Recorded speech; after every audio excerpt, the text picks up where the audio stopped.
Hello and welcome to episode 3 of the Alone podcast. My name is Sam and I'm your host yet again. I'm going to say this every week. I'm super excited about today's interview and about today's guest and really humbled and grateful for this opportunity. So today we're going to be speaking with Britt Ahart. Britt is another 2-season veteran of Alone. Britt spent time in both seasons 3 and 5, so that means he was in Patagonia and Mongolia for his experience. So I guess that means that Britt he gets the exotic alone award, right? Gets to do two of the more exotic places. But Britt, welcome to the show. Thank you for coming on and spending time with us today.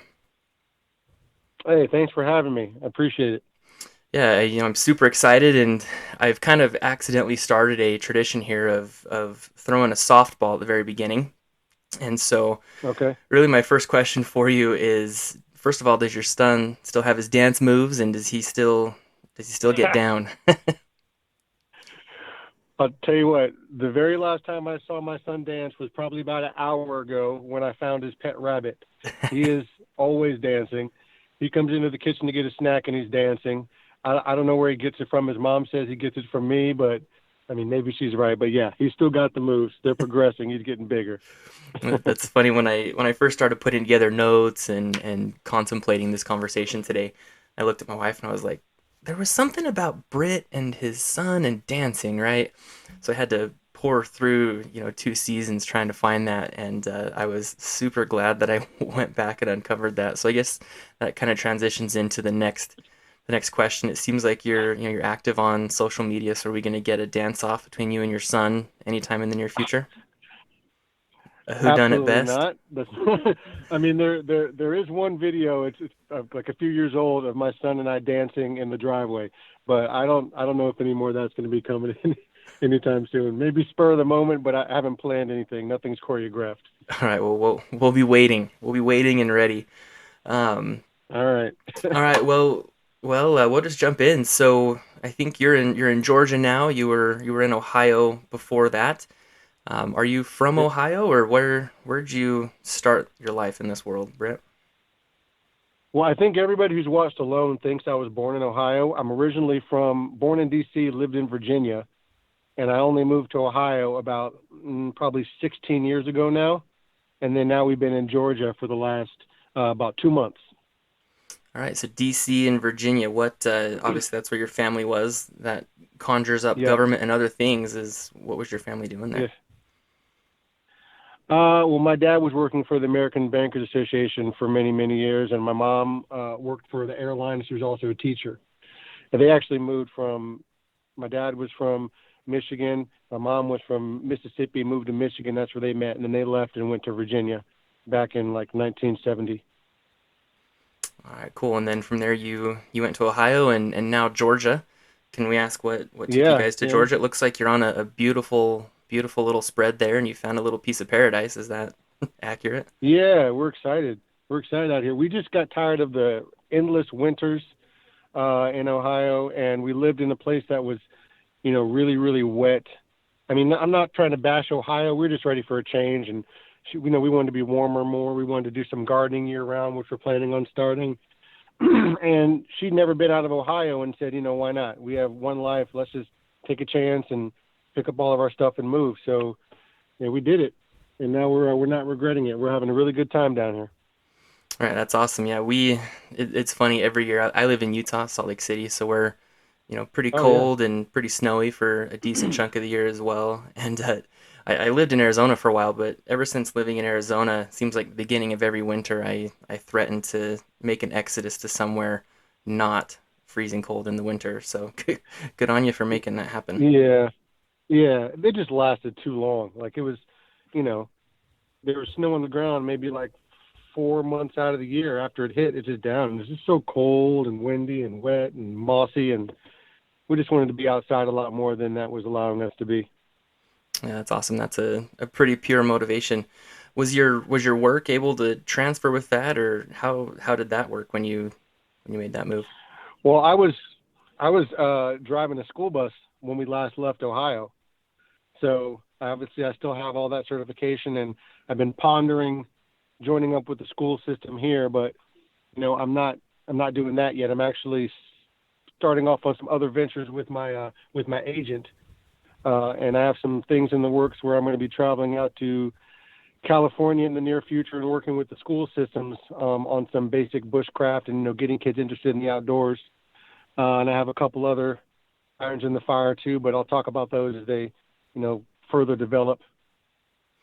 Okay, yeah. Is there anything you want to kind of expound upon with what you're doing in California or any of your other personal things that are to a point you can talk about? Yeah, sure. So I'm paired up with my agent as part of Valor Talent Group. I guess I'm part of Valor Talent Group, and I'm going to be working with the school system out in Redding, California, kindergartners through eighth graders, and I'm going to be shooting some videos for them to view in their classrooms, and then I'm going to actually visit them. And I'll do 3 assemblies for 3 different blocks of the kids, age-wise, from K to eighth grade, and then. I'm going to have a whole setup there where they can actually see some demonstrations. I'll show them an example of campsites. And also, obviously, I'll talk a lot about my experience on Alone because, they're going to watch a little bit of the show and then I'll be able to show up there and give them like some hands-on activities and experiences and, answer their questions and things of that nature. That's one of the projects I'm working on with my agent. Another thing is with, I guess I can name them. I don't know if I can name them yet, but there's a couple other, these 2 other women that have a podcast, and they're also trying to do a program to get inner city kids, underprivileged youth, more interested in the outdoors, have them experience some of the outdoors, do some teaching and some instructions and some, give them like some guidance, and then prepare them to do a 24-hour overnight by themselves in the wilderness. With like me there to kind of like give tips and give aid and give a little, critiques and assistance and things of that nature. So that's the second thing that is in the works, but that's just in the very beginning processes. So I can't really name anything about what that's going to be or where it's going to be. And the third thing I'm waiting for is, wait, I don't know if I can talk about this one yet because there's been no official paperwork, but I'll say loosely that I'm hoping to be part of an instructional TV show pitched to a particular network that's going to be similar to what I did on the show Alone, but from my home with kind of like some how-tos. I'm trying to be vague without getting myself in trouble, but that's about the most I can say about that. Oh, that's fantastic. And hey, the good thing about recordings is that I have the ability to go in and make stuff disappear. So, um, Okay, great. so I'll promise that to you now. If stuff needs to disappear, we can make it disappear. No, Okay. that's super cool, and I want to talk about the California thing. You mentioned obviously that one of your other ventures is more with underprivileged youth. The California venture, is this an urban district? Is this more rural? What's the makeup there? From from what I know, this is a more rural area. I'm sorry, this is a more uh, not urban or rural. I mean, I think it might be, because of where we're going, it's kind of like a uh, um, kids with means but no experience because they don't do stuff like this. There aren't a lot of places that kids have had this type of experience where we're going. Yeah. So that being said, I mean, it's not inner city or urban. It's more like in a kind of a well-off area, but not with children who've ever had this sort of experience. That's cool. And that's awesome. And obviously working with your other project, working with the more underprivileged youth, I think that's something for me that's close to me and something that I'm passionate about. And I've got stuff that I've been dreaming of for years, wanting to start in that vein. Is that something that you went looking for, or did that kind of come to you?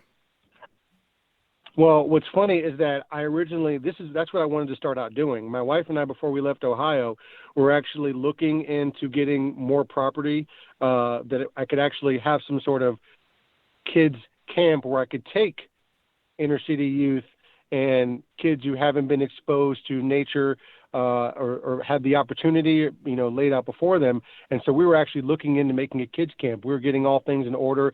We were running into how difficult it would be legally to bring like children, to where I am because of reasons I obviously don't have to explain. So as this was happening and we were like hitting roadblocks and frustrations, then that's when I paired up with my agent. So that kind of stopped that portion because he said, I understand what you want to do, Britt. So let's try and put these projects in order and these projects in order, and then you'll get the funding, and then you'll get the assistance from other people who want to like donate and become a part of what you're trying to do, and then you'll be able to do that camp style inner city youth, getting them exposed type experience further down the line. So because I had to put that on the back burner and then go this direction, because first we need the money and then we can do, the projects to benefit children, which is what I really love to do. That's when randomly, just a couple of days ago, maybe like 5 days ago, I had this phone call with those other podcasters about being a part of this project. So it was like, wow, this is what I wanted to do. I haven't been able to do it yet because of this obstacle and this obstacle and this instance and this happenstance. And then they contact me and say, hey, we'd love you to be part of this as a mentor. And I was like, are you serious? This is what I've been wanting to do. So absolutely, I'd love to be a part of this project. So to make a long story short, I was trying to pursue that. It was becoming increasingly difficult for a number of reasons. And then now the opportunity has been brought to me to be a part of something like that. Yeah, if you haven't looked into starting and doing a youth, children's program, it's a lot, and there's a lot of lift. So that's awesome that it kind of, I don't want to say fell into your lap, because you've obviously done a lot of work to put yourself to be the person they reach out to. But that's really neat that it came to you, and something that I wanted to touch on. This is kind of I think a good place to do so. Is you mentioned in Ohio you were driving a bus, and as I was kind of perusing your social feeds, trying to understand a little bit more of who Britt is before we talk today. Your school bus driving job was something that at least it seems was super important to you, and that you took a lot of pride in, and you loved the opportunity to impact children's lives, even just on a bus ride. Can you talk about that a little bit? I mean, it seems like there's a trend or a thread here in your life. Yeah, I have to say that leaving my bus route was one of the hardest things about moving out of Ohio. It's definitely the most rewarding job that I've ever had in my life. Um, I love hanging out with kids. I love that they're just like pure and unfiltered and, like warm, and you can have good conversations and you can have like just momentary interactions that can be very impactful to that kid because, I mean, people take bus drivers for granted. You can have a really mean bus driver. You can have somebody who likes to engage with the kids. Obviously, I'm the one that enjoyed, like being friendly with them, being stern at times, but just making them smile and having fun with it. And so, I don't know. I originally started doing it because one, I love kids, and two, because I was looking for something that would afford me a lot more opportunity to spend time with my son because he rode the bus with me every day. So we had, great conversations. I got to see him off to school and then be the first person when he got home from school, and we'd have, be able to bond in that, yellow capsule as we floated down the road. But there's just something I always felt comfortable with, being able to talk with kids and being able to understand the kids on a level that I don't think they're always understood because they're really not so complicated. And sometimes me being an adult and them trying to say something to me, I don't really know how to explain it. I've just always enjoyed being around kids. I used to teach chess and computers to kids at summer school. I've just always gotten along with kids, and I don't know if it sounds weird, but you don't have to act a different way around kids. You just be yourself around kids, and I think it's more relaxing for me than being around a whole group of adults where maybe somebody's judgy or maybe somebody like doesn't like you for this or that reason. But with kids, it's just an easy, simple, fun atmosphere that I just felt much more natural being in that than around most of the people I've met in my entire life. Well, Not you're quite sure where I was going with that. no, this is, I don't even it's know where I was going after a minute. no, this is perfect, Yeah. man. It's funny, Larry was our previous episode, and he mentioned like, oh, sorry, man, I think I kind of ramble. I'm like, no, that I want you here to ramble, right? You make my life a lot easier, and I want to hear you ramble. That's why I reached out to you. So you just All right. chase those lines, and wherever we end up, we'll end up. Don't worry about it. Um, It happens. I yeah, forget that you I'm talking to somebody else sometimes, and it's just my inner monologue just starts falling out, and I'm like, oh crap, I got to reel it back in a little bit. well, what I was gonna say is, with your enjoyment for being around kids and preferring their company. You are welcome at my house for any long weekend you want. I, w- I will provide food and shelter and How many kids? two. I've got two daughters and yeah, I've got two daughters and that's the most special thing in the world. So That's awesome. my apologies to you that That's awesome. you've got a son, but I tell you what, daughters are where it's at, Yeah. my friend. See that's what I've heard. I'm never going to get the opportunity now. I mean, I have two stepdaughters. When I met them, they were 9 and 5. So I've been basically raising them up until this age, where now they're 20 and 25. But it was everybody said having a little girl is like the best thing ever. I'm So sure. I have to take your word for it because I'll never be there. Well, I you did don't have enjoy to my son, and I am immensely. you don't have to take Hmm? my word for it, Britt. Like I said, any long weekend, my friend, you're more than welcome. Ha! I'll tell you, there was one little girl on my school bus who was the most precious thing ever. Her name was Shelby, and she's the only kid who, when I left Ohio, I contacted her mom because she'd be at the bus stop every day with her mom, and I'd be like, "Hey, Shelby was the best kid on the bus. Like she used to bring me little drawings and stuff, and I'd give her a little drawing or something." And I was like, "When I move to Georgia, is it okay if I become pen pals with Shelby?" And she was like, she would love that. She already said she's going to miss you so much. So I've already written one letter to Shelby, and I'm still like a little kid going to the mailbox every morning, hoping I get a letter back. But yeah, so obviously I had about 70 kids on my bus between both routes, and she was the most special little kid on the bus. She sat right behind me every day, and we had the cutest little conversations. So that's the closest I've ever gotten to having like a little tiny girl who was like close to my own, because I did have responsibility for her every day and talk to her every day. So yeah, I could see how having a little girl of your own would be like the greatest thing. It's it's great. I'm sure sons are great. It's your son. Your dad loves you. You're fantastic.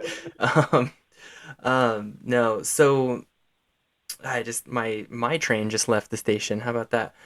Um, so with the bus route, that's what I was gonna go for. So with your bus route, did any Yes. of your kids or any of the parents ever, the door opens up and there's Britt and they're like, "Hey, wait a minute, I know you."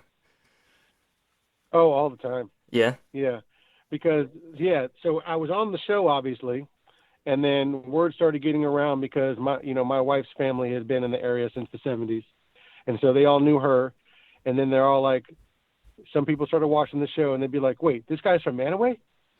And so, and the town I was in was, I don't know, 8,000 people maybe. It's a small area, and I was like one of like, you know, I don't know, 50 maybe black people anywhere, less than that. And my town, like my immediate township, could have been like 3,000 people, so small. So everybody would know me everywhere I would go. They'd either know me from the show, or they'd see me and talk about me for another, and they'd be like, "Hey, well, aren't you that guy?" That's what I hear more than anything. "Hey, aren't you that guy?" So yeah, I guess or they'd be the door. Go ahead. no, I guess that's not the worst thing to hear frequently, right?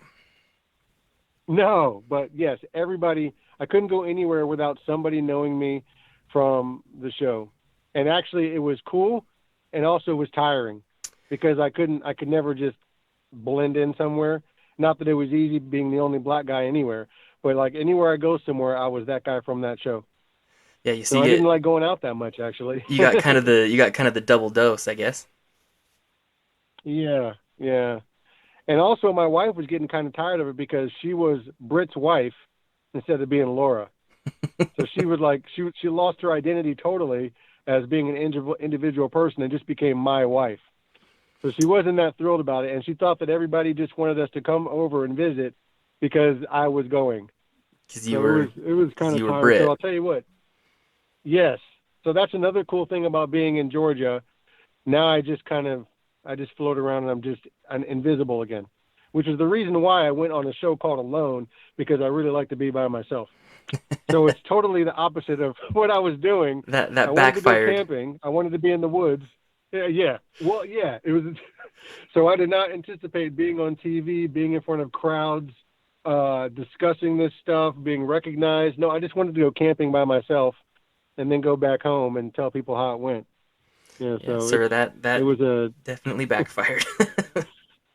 yeah, yeah, it's yeah. it's interesting you mentioned your wife, and this is, this isn't a pitch or anything, just don't be afraid.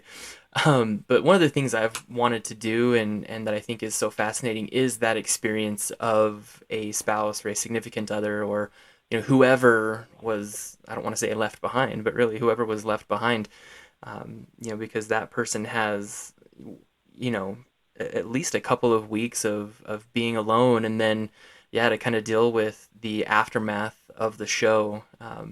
I'm sure has its own unique challenges and its own experiences, and so, sometime in the future, as this continues, maybe we'll see some of that, because to me it would be really fascinating to hear those stories, and to, like you said, not lose sight of the other people and focus so close on just the person who had the TV experience. Yeah, I've often said that you could have a total TV series based just off the people who were left home. Because my wife was home for by herself for nearly 3 months, and people don't understand the toll that it took on everybody who had to stay home. Like they had to pick up all of the slack that their counterpart was handling. So my wife still had to work. She had to take care of everything around the house still had to take care of all three kids, and had to worry about me incessantly with zero communication as to what I was doing on the other side of the planet. So like when I come home, I look different. I'm feeling different. I'm a little bit wary and like shell shocked and uh totally like um I refer to it as a form of PTSD, not to equate it to anything that happens to anybody in the military, because I'm not. I'm just saying that it's such an extreme shift from being totally by yourself out in the middle of nowhere for whatever amount of time, to then being dropped back into the middle of rural Ohio with people and cars and all this day-to-day stuff you have to deal with again. It was really kind of stressful to try and reintegrate myself back into what is quote unquote normal. And she's trying to like help me out. The first time on season 3 was a wreck when I came home, but the second time, after she knew what I was going through, I'm sorry, then it was a lot easier, and she was able to like help me kind of like um, you know balance myself again.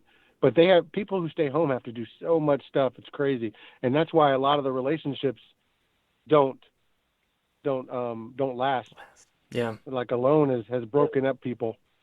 Yeah, I that's know kind this. of a I know this that's an certainly. interesting, sad, like, the more you start to get to know people from the show, like I've had the privilege to so far, you see that there's a wake, and there's a toll that this show takes, and to your point, Justin, obviously he has the experience of being both military veteran and on the show, and he, you know kind of drew the same parallels of, for him it was the coming back into society is where that parallel existed from the, not the traumas of war, because he didn't experience it in that way, Right.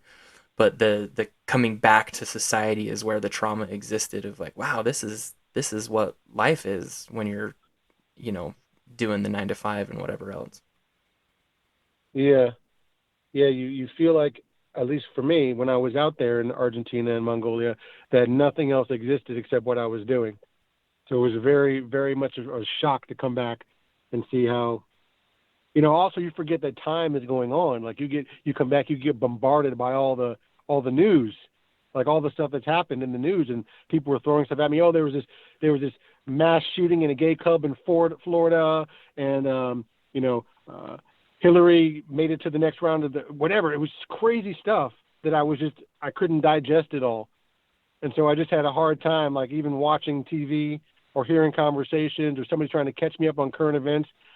And so, yeah, it was pretty stressful. That's another hard thing. So, and another reason that some of the people broke up is because a lot of people came back with greatly inflated egos of like being some sort of television star, and their counterpart was so through with it that they just split up. And I know that for at least three couples, that the person who was on the show was like came back way too big for their britches, and their counterpart was like, I can't deal with this, or their counterpart was so um uh I can't think of the word, but they were so uneasy with the fact that their opposite was being recognized and known that they became too clingy and stuff like that, and that broke up stuff too. So there's so much like fallout from people going on this show, and I don't know if it happens with other shows. I imagine that it probably does, but I was very fortunate to have a good friend whose um, counterpart stayed home, and they spoke with each other, so they could explain how each of them were feeling, so they understood. And then also, my wife could talk to another person who was on the show and be like, "Well, Britt's probably like this because of this." Because things I was telling her that she wasn't able to hear very well, she was able to hear that from another person when she took out the emotion of, being in a relationship with that person and could just hear the words. So that Yeah. helped out a lot. Yeah, it's, I can't remember who I was talking to the other day. It wasn't on an episode, I don't think, but I was talking to someone and it was just along the lines of, I had the thought, if there's not a psychologist or a university somewhere that's exploring all the footage, right, that is coming out of this show and everything that happens, I think there's a greatly missed opportunity because you learn so much about yourself and about human condition and kind of the raw meaning of being a person. Um, I think there's something to be done with everything that's being collected. Yeah, it's a shame that so much of the stuff is just on a flash drive sitting in a desk somewhere, never to be seen again. I've begged and pleaded with the History Channel to at least give me my own footage. I'd love to see, all the raw stuff that I took, or at least allow me to come and look at it because, I can't even tell you how many thousands of hours each person submitted that was just looked up and discarded. I don't understand. I even offered to buy my footage, but they won't give it to me. So I don't. It's a shame.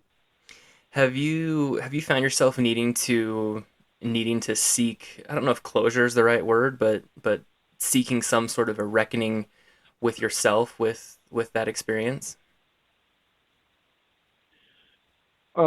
How do you mean closure? Closure for Just not. with everything you went through and everything you experienced, was there, anything, has it, I mean, not the performance or anything else, but is it just kind of, has it haunted your life? Has it been something that you've had to try and put in a place? Or, I mean, do you just want to see the footage just for the sake of, I did a cool I just thing? want to. And I Yeah, I'd love to be able to have it to share with my kid when he gets older, maybe his kid. I just thought it'd be something neat to have and to remember. It was, aside from my son being born, it was the most transformative instance of my life. And I say that because when you're out there in the elements for so long, then you begin to like address things that you haven't addressed. You visit skeletons you've been holding in a closet because you can't hide from yourself after a certain amount of time when you have zero distractions but what's in your head. So I just began like recounting things in my life and coming to terms with a couple of things and letting some things go that I've been holding on to unnecessarily and just a whole lot of reflecting. It was like first time was 35 days, so and the second time was 56 days, and it's just like constant. I mean, I don't meditate, but it was like you're in a meditative state and reflecting, sorry, not reflecting, but reflecting on your entire life. So I just began like, I'll tell you what I did do. I became really, really appreciative for everything. Uh, Things I might typically take for granted, like friendships or loved ones, like you really start to appreciate things when you have nothing. You start to really analyze and break down. So I wouldn't say that there's anything that I need to have closure upon. I would just like to look at it to remember because it was such an important moment of my life, and not many people have, the most important instances of their life on video. I'd love to have it, for a keepsake to be like, here's this on these flash drives or what changed me into what I think is a better Brit. So I just think it'd be great to have. yeah, um, can you talk a little bit about how you're different today than you were after those experiences, and maybe just expound on what changed and how you're a better Brit today? Absolutely. Yeah. So I'm not talking about material things that I was missing, although I was missing a bathroom and, running water, hot water. But what I missed most, what I realized is most important was my family, my support system, because, I can walk out into the woods I'm looking at right now and, go and try and build a structure or catch a fish, and I might fail and I come home and I have my family to hug me and they pat me on the back. Hey, don't worry about it, Britt. You'll get it next time, or maybe try a different way, or, fish this area of the pond and maybe you'll catch something. But out there, all my failures were compounded by the fact that I had no support system, nobody to, help me or to guide me or to give me some love or to reassure me that it's going to be okay. You'll get it next time. And so I really began to, not like I didn't before, but really, really understand how much I need my family. And I don't think I ever took them for granted before, but in their total, instant, and complete absence, it was just much more of a clear understanding how valuable having them in my life is. So when I came back home, I was much more able to express how I felt towards them and how much I appreciate them and how much I love them, where I always felt that, but I may not have said it. I don't know if it was machismo or whatever, but it definitely made me realize that I need to take the opportunities to tell my family how I feel about them when they're right here. Let them know how I feel about them instead of just being like, the strong silent type. Hmm. That's one of the things I definitely took from being alone and away from them and freezing and starving and sad and failing and realizing I don't need anything except for my family to be right here with me. So the appreciation that I drew from the show is one of the things that I am like so grateful for. So grateful for that. And maybe this kind of feeds into the desire to, to be able to see some of that footage. But do you? I mean, we're human, right? You're awesome, Brit, but you're a person, right? And do you ever find Yeah. yourself maybe reverting back to the mean, or do you ever feel those feelings of maybe forgetting what you learned, and what does that feel like for you? Um, no, I don't know if I don't think I've gone backwards at all. I've definitely maintained the level of appreciation. It's hard to remember when you have zero in terms of the material things, but I definitely appreciate my family and I continue to let them know that. And that's why, like, I like to spend all of my time with them. I really don't like to go out anywhere. I really don't like to be around other people all that much. I really just like to hang out with my family at home.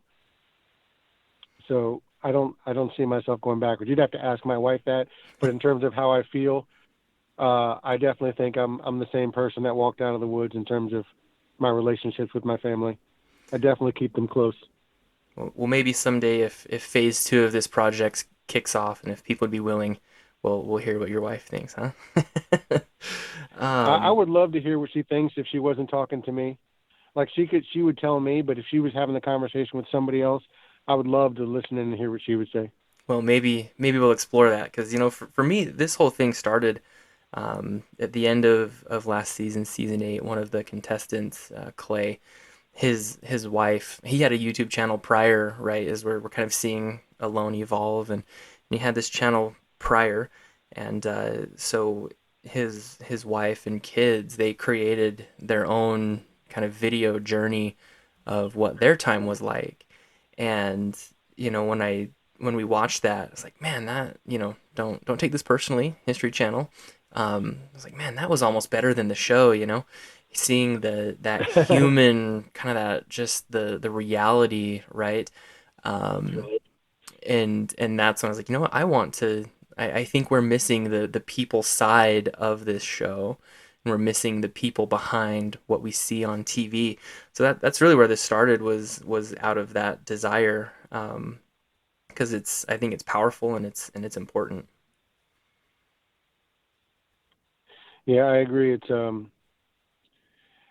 just something that I don't know. Maybe the show might have their own ideas of what they want to portray. Oh, hold on. Can you still hear me? Yeah, you're great.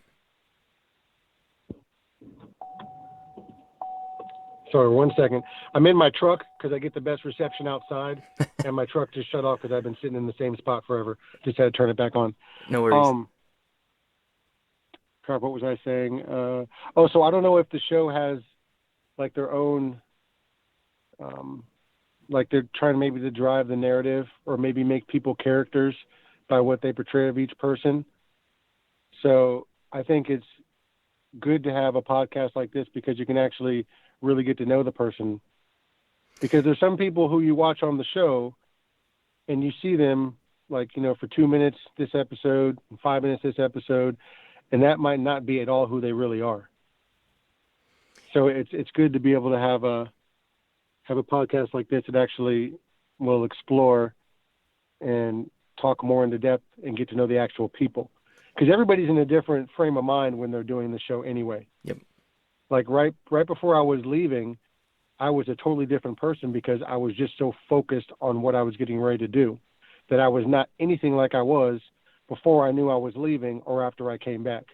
So when you see the people on the show, I mean, we're in we might be highly agitated or like really stressed or really thinking or really motivated or really hungry or really scared. And you're not getting the actual person a lot of those times that you would get in a normal conversation like this when they're in their normal habitat. Yeah, that's a good point, and this obviously isn't to take away from the show because I think I don't watch a ton of TV. There's about four shows that I make an effort to pay attention to, and this is one of them. So obviously, Alone is an incredible thing.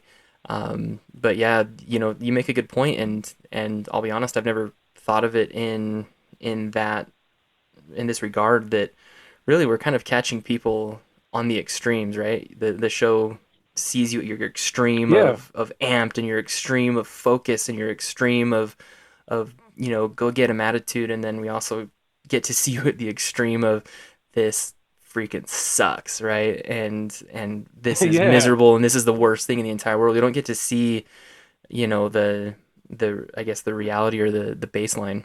I've never thought of it that way. So thank you for making that what should be an obvious point way more obvious. My quick question about Larry: when you spoke with him, was he anything like you thought he was going to be? That's a good question, and that's kind of a loaded question. I think that for me, I love people, right? I decided to start a show where I talk to people, and Larry was one of the people that I was most excited to talk to because I knew that Larry had an awesome story, and so for me, he is exactly who I was expecting. But to your point, Okay, cool. there's a lot of people that are out there that would expect something completely different, and I think that's really Yeah. unfortunate. You want to know something funny about Larry? I don't know. Should we You call him got and make sure that this can stay in? it can't. So I can't. So I won't say it. All right. Well, maybe You definitely have to cut it out. So never mind. maybe offline. Another thing I think would be super fun is another. You're kind of getting all the your this conversation's getting all of the things out of my brain. Another thing I think would be super fun is to get a handful of the people that have forged lifelong friendships and relationships based on the show, and just sit down and just listen because I'm sure that there's things that you guys have experienced and that you understand that not many people on the face of this planet understand that would be interesting to hear you talk about. But um, I want to touch on something here. So you obviously when you came home, you're now driving a bus and you did that to spend more time with your son. We've had a great conversation hearing your philosophy on family and on the people around you. I'm just curious about that because when you were on the show, you were labeled as an accountant or just to me someone working in business and kind of living that normal lifestyle. And so did the show kind of impact your career change, if I can go there? Absolutely, 100% it did. So, excuse me. The first time when I did season 3, I was working in accounting for FedEx, the cubicle life, and Everybody knew that I was trying out for the show because I didn't sign any non-disclosure agreements at that time. I was just like, yeah, I'm trying out for this show, such and such and such and such, and the wheels are turning. It looks like they're gauging their interest, and I'm gaining a little traction. So then when I disappeared, everybody knew where I went. I couldn't hide it anymore. So I was gone, came back, totally different, like 35 pounds lighter. I looked like a different guy. I had all these experiences. I was a little bit nervous about returning to work. Like when I first got back, I didn't call them and tell them I was back because I was just too worried about going back to work for this reason or that reason. And so when I was sitting in that cube, I found myself, I felt trapped. It's like, I can't sit in here. This just doesn't feel good. Like I'm having problems. I would go and hide in the bathroom because I felt closed in and contained in that small little box after having like a moment in Argentina feeling so incredibly free. You know what I mean? Like just free. So I did that job. I kept working at it. I kept grinding, and finally it began to like level out and almost feel normal again, although I was really just not enjoying it and just going through the motions day by day. And so time went on, and they called me again and asked me to do season 5. And I told my wife, I'm like, I can't pass down this opportunity. I mean, and she's like, well, actually, she said, Britt, I have a feeling they're going to call you again. And I'm like, oh my God. It was the perfect time because we were taking our late honeymoon. It was delayed for this reason or that reason. And we're down in Puerto Rico, and she said it to me when we were out for dinner. And I'm like, they called me. They want me to come do it again. She's like, well, you got to go. I was like, oh my God, thank you. So after I went the second time, I was certain when I came back that I just couldn't sit in the cube anymore. I was like, this is life telling me I need to go in a different direction. I need to break off from what society deems as like normal work behavior. The cube life is not for me. I need to do something else. So I took my time and stayed home for a little while. And that's when it turned into the bus driving while I was doing work with my agent. So I was able to, fulfill all the aspects of what I felt I needed and wanted to be doing. I got to have a lot of fun with the kids while still working, and then I also got to do the outdoor stuff and work with my agent and start develop projects to go the other direction I wanted to go. So it was a lot more fulfilling, and I just, for the foreseeable future, I can't see myself closed up in a cubicle. Good on you. It's I don't know. Are you a movie person? Do you watch Yeah, movies? I like movies. Do you know The Secret Life of Yeah. Walter Mitty? Um, that's an older black and white, isn't it? No, it's probably 10 years old, and I'm terrible with Oh, movies. okay. I don't know the names of the people that are in it. I couldn't tell you about it, but I know one thing. I can't watch the show because every time I watch that movie, that movie ends with me, threatening to quit my job and, and just go, live a life of adventure. So maybe put that on your list, The Secret Life of Walter Mitty. And if you're ever feeling the need to go Secret Life back of to Walter Mitty. the corporate world, just, go watch that show and that'll set you straight again. Okay, I will.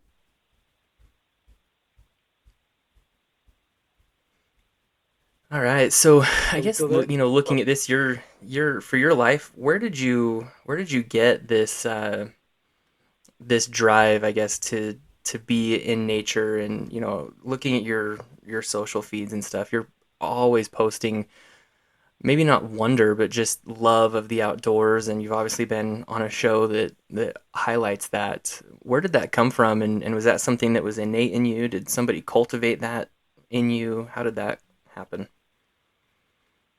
well, so I'm adopted. So I've never had any like blood relation with anybody in my family. And so I've also always felt very different from everybody in my family. I don't know how much being adopted relates to that, but I'm not like anybody else in my family. And I always felt that way. And it was the same way in my childhood where I wasn't part of any big cliques or groups. There wasn't really anywhere that I kind of like fit in as like one of the guys. I could always be somebody on the perimeter. Like we're all going here, and oh, I think Britt's coming. So I was just kind of like just kind of floating around, and I never really felt that comfortable. But I was always felt really good and relaxed and myself when I was just walking through the woods. So I spent a lot of time as a kid just walking through the woods, playing in the creek, discovering new paths and trails and just kind of wandering. And then as I got older, I joined the Boy Scouts, but I didn't really want to earn any merit badges and stuff. I didn't like the guidelines they were making for me. I just wanted to camp and fish and make fires and, practice my little bow and arrow at the time. And so as I got older, I met a couple of guys who like to go camping. And so, we do some camping here and there, but nothing really hardcore. It'd be, for maybe like a handful of days, not really backwoods, but just enjoying the outdoors. I found people who were kind of like-minded. So we flash forward, and I found myself in Ohio, and I actually now had my own property where I could like practice and play. And so, I'm building little traps here and there. I'm still doing lots of fishing and hiking and really enjoying, as much as I could that nature had to offer. And so I had a friend of mine who was a writer for National Geographic at the time. And I was talking to him about this show, and I was like, hey, look at this show. It's kind of cool, but, I'm pretty sure I could do this and such and such, such. And he's like, hey, well, Britt, you kind of did a, put your money where your mouth is kind of deal. So it was almost like a dare. It was like, hey, Britt, hey, whatever. If you think you can do it, you just sign up for it. They probably think you're interesting. So I filled out the paperwork, the incredibly long application. And I sent in some photos of me with my chickens and with my dog and shooting guns and chopping firewood and all this random outdoor stuff I thought they might be interested in seeing me do. And I sent it in, and 6 months later, I had a missed phone call. They were calling me and wanted to schedule an interview. And from then, it just started steamrolling. And then it was like 5 months later, I found myself in Argentina.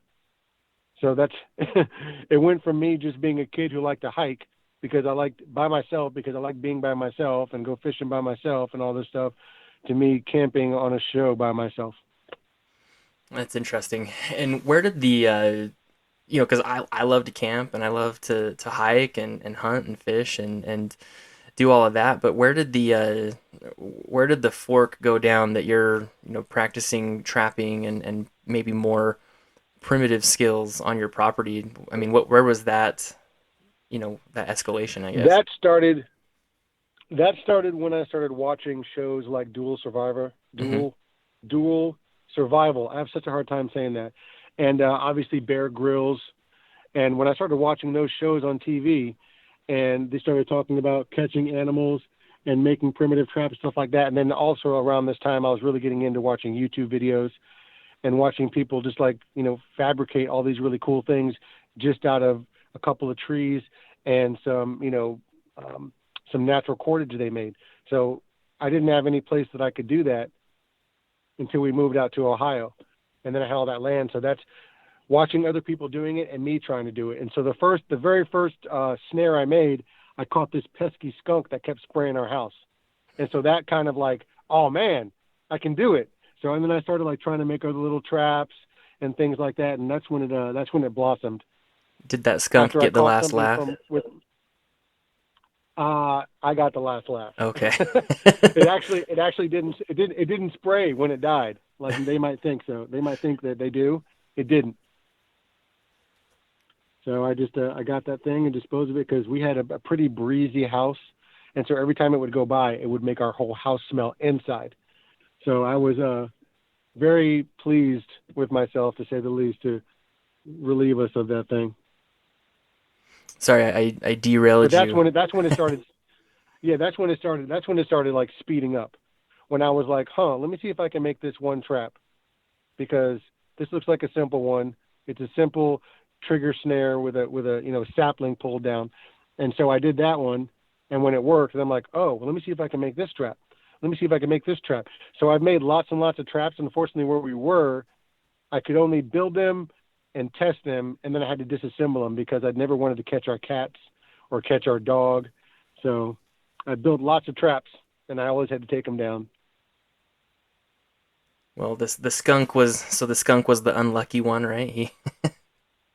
Yeah, yeah. But he was my biggest motivator. I knew that I could make something out of just a little bit of paracord and some sticks that could catch a live animal. I thought it was fascinating. So I'm like, well, let me see if I can make this kind. And I just kept practicing.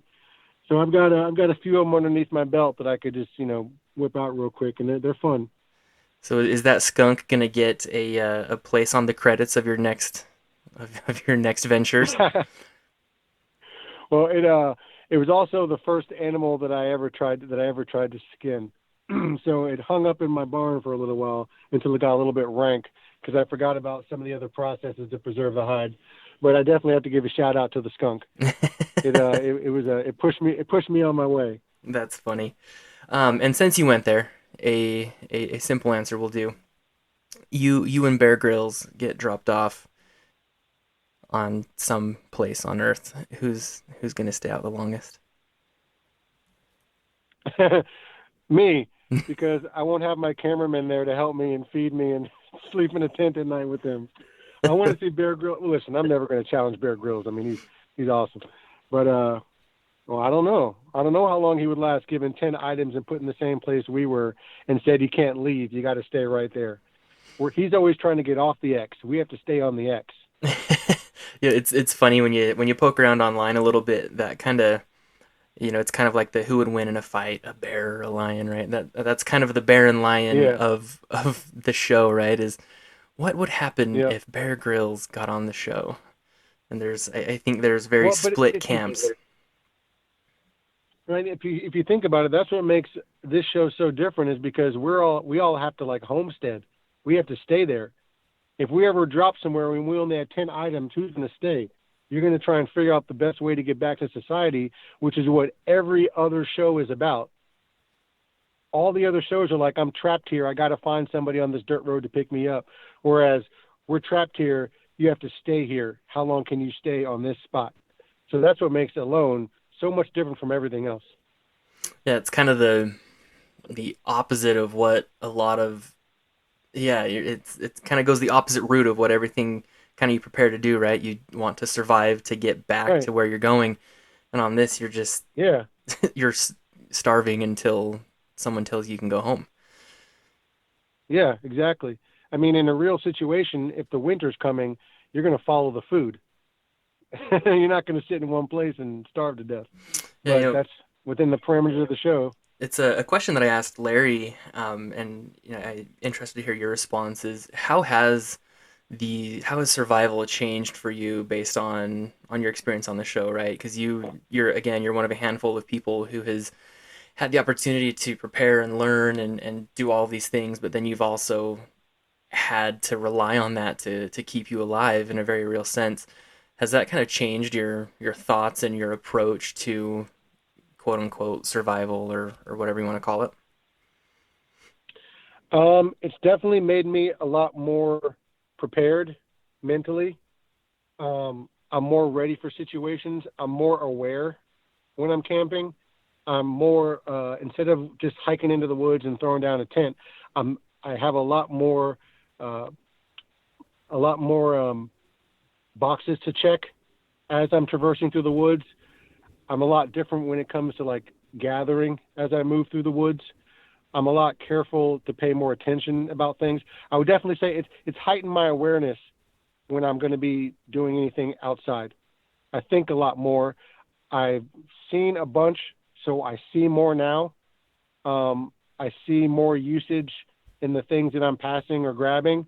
Whereas before I was on the show, if I never had to figure out, how I'm going to construct this trap or build this or carry this, but after that experience, I see everything through kind of a different perspective, if that makes any sense. No, it does. I think there's, you hear stories of starvation, and certainly there's people that have been on the show who I think have shown us this. Dave, if you're out there, I really want to talk to you. I think you're awesome. But you see with starvation and with people that don't have this need to hold on to and to keep what you do have and to you know get something because having something is better than having nothing. Did you find yourself kind of going through that when you got home and having to be like, oh, okay, it's okay, right? Like I have a whatever store down the street and I've got a fridge at home. Like I can kind of chill out a little bit. Well, I'm still always worried that things are going to run out. So Hmm. I like to store, I like to, you know, prepare and not throw anything away. I have a problem with, well, I've gotten a little bit better with it, but I don't like to waste any food.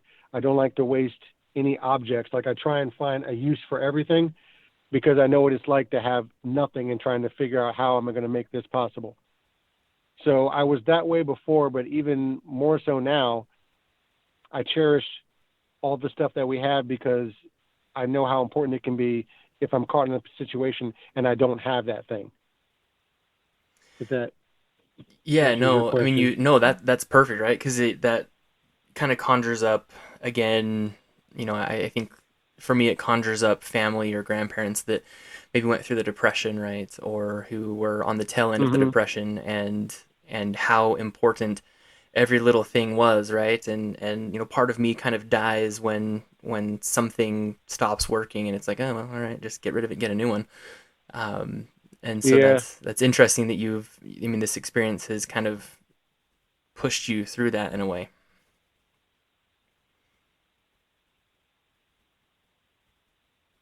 Hmm. Yeah, you just got me remember some stuff. But yeah, I don't know. I think my perspective on having now and not having to worry, I still do worry a lot more than I let my wife know. But I try not to stress other people out with, what's going on in my head all the time. Yeah, But I have definitely instilled upon them that to appreciate and waste less, and I've definitely seen that. It's very evident in my family, especially my son. Like he doesn't want to waste anything. So it's good to know he's not like a miser, and he's not really anal retentive about keeping everything, but he knows the importance and doesn't want to see stuff get thrown away. Like he gets upset when he sees his sister scrape like an extra mouthful of food from her plate into the trash. So he understands the importance of like, waste not, want not. yeah. There's what is it? There's 10 starving people in the middle of the Arctic that could use that scrap of food, right? Is that Yeah, yeah. how that And saying gets I'll be turned the into first in one. the Ahart household? I'll be the first person to pull up. Somebody could eat that. You want to see a picture of somebody who wishes they could eat that?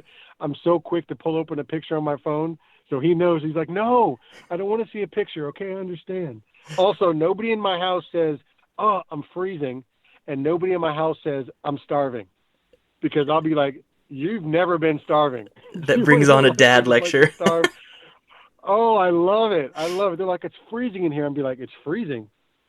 Do you know what uh, it feels like to be freezing? that's So funny. now I love it. It's so funny. Oh, And that now they're is. like, Britt, we understand. We understand. We're not freezing.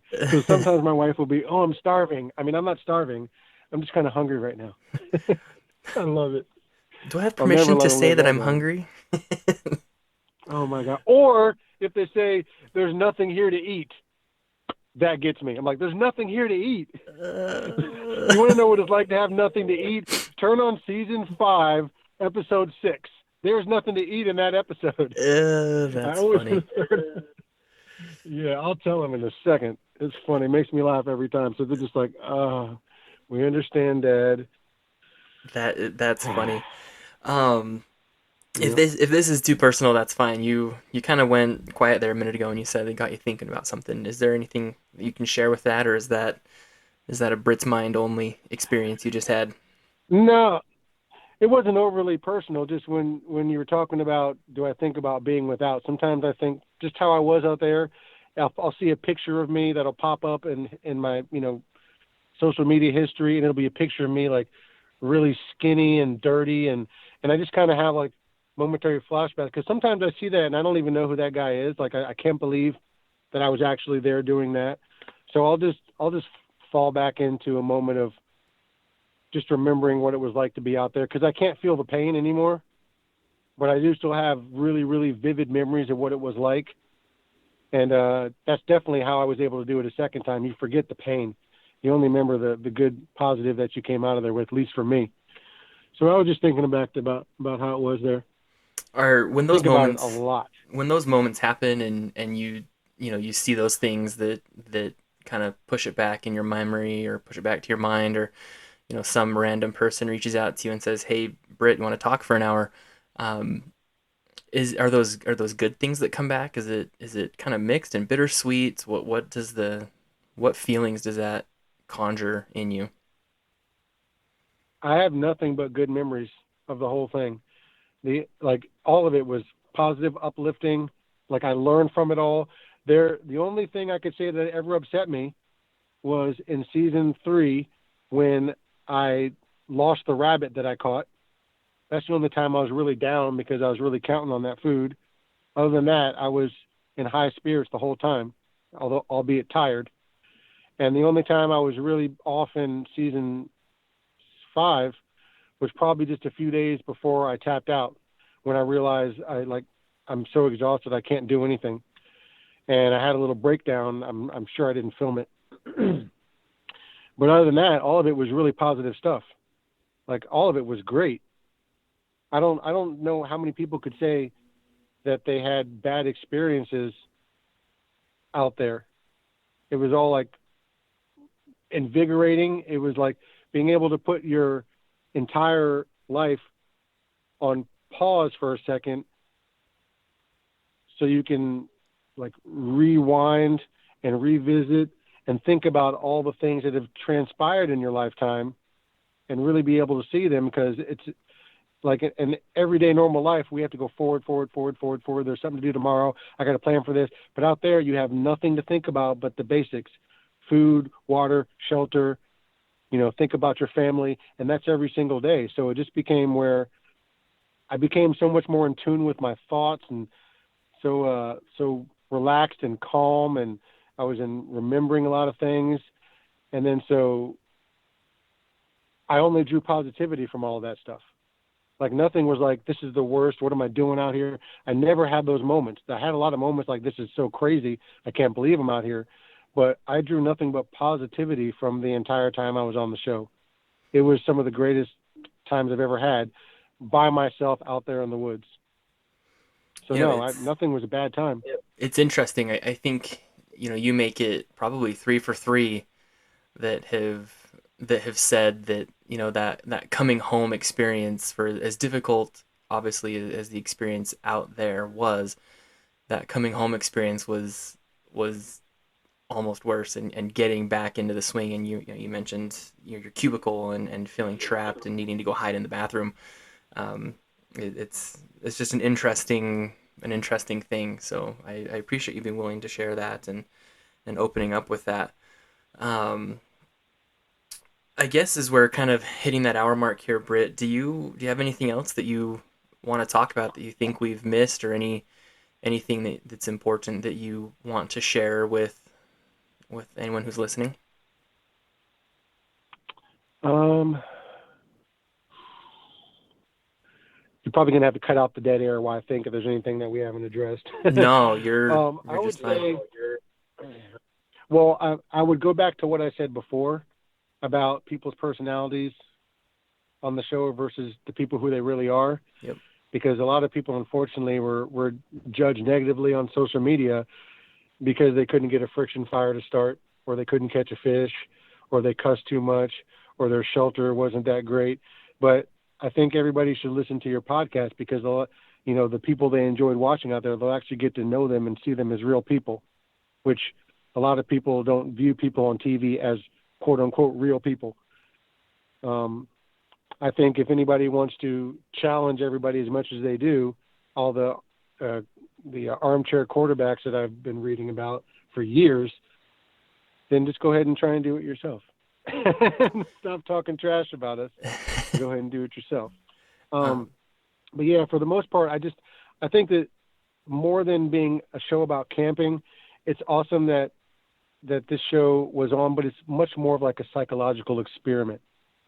And I wish that the show was longer, or there were list more episodes that people could purchase so you could actually see, what really, really transpires with a person the whole time that they're out there. You can't even begin to digest what we go through if you're just watching, you know, 30 minutes of our 50-day voyage out there. yeah. So it's a really interesting experiment, and I don't know that they can even begin to show it on TV as like incredible as it is in real life. Well, like I said, if there's not some university or some psychologist somewhere that's spending a career digging through footage, I mean, it really is something very unique. And I appreciate you talking about the show, because for me, Alone has gotten so much better. Just, I've done three episodes with participants from the show, and we've got a handful more coming up really soon. And that concept of getting to know the actual person has really enriched the whole experience for me. And so I'm thankful for you for taking the time to sit down and visit and share, these personal parts of yourself and share your experiences. And hopefully, we can all learn from that. I think, a thought that I had when you were talking about your son, and I'm reflecting on my daughter and how she's very young, and she's already very concerned about how she's taking care of the world and how she is leaving her impact. And kids are very impressionable, and if you start at the right age and at the right time, you can have a big impact on how they view the world. Yeah, absolutely. And that's why I'm so happy to be starting to work with the kids in California, because that's just one of the stepping stones I'll be able to take to start reaching more kids and getting them more exposed and more appreciative and just experience and just have like a different aspect of how life could be. It might spawn some sort of interest in them and take them in a different direction other than the one that they might be being pushed towards. Well, Britt, this is fantastic, and I'm so grateful for your time. I'm grateful for your knowledge and really your wisdom. Right, you've taken your knowledge and you've been able to apply it to your life. So thank you again for your time, for sitting down, and for just who you are and what you bring. So thank you so much. And I'll get some information from you, and if you have anything to link, and in the future, if any of these projects start to go, we'll make sure to be in touch, and people can find those links here on this show. So Thanks a lot, Sam. I really enjoyed it. I have one more thing I forgot to mention. Um, you mentioned if there's ever a professor or something pouring through all the footage, because I talked about it being an experiment. I forgot to mention that there is a professor who's developing a course on the show alone to teach her, it's a kinesiology students on the readiness of competition. hmm. They spend a lot of time teaching anatomy, motor function, and sports nutrition and things like that, but they ignore the physical and the mental and the technical skill set that athletes have to be like, champions or whatever. And she wants me to be one of the people that help her develop the curriculum by talking to me about my experience on the show, which I've already done with her. It was like we spoke for several hours, and she's going to develop like a curriculum and a course based off some of the information I told her, and that's going to be shown to her college students. And then at some point down the line, I'll probably do a live Zoom with her class.